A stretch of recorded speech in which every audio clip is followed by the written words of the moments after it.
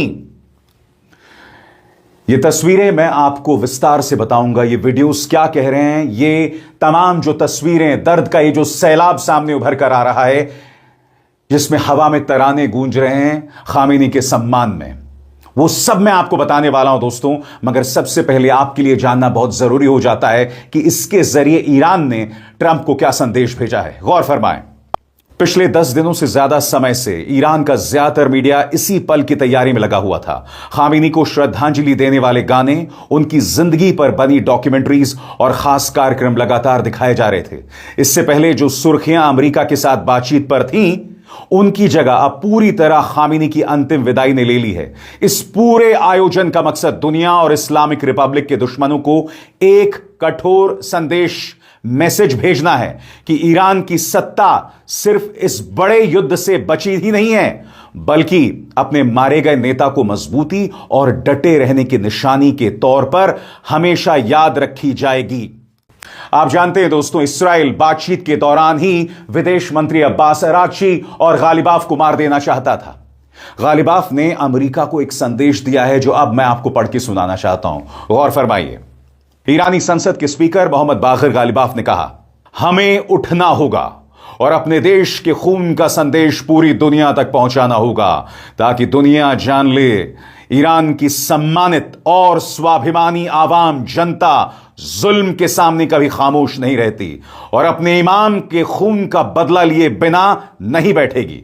वो आगे कहते हैं, यह एक ऐतिहासिक पल होगा जो पूरी दुनिया को ईरानी जनता के जज्बे और महानता की ताकत दिखाएगा।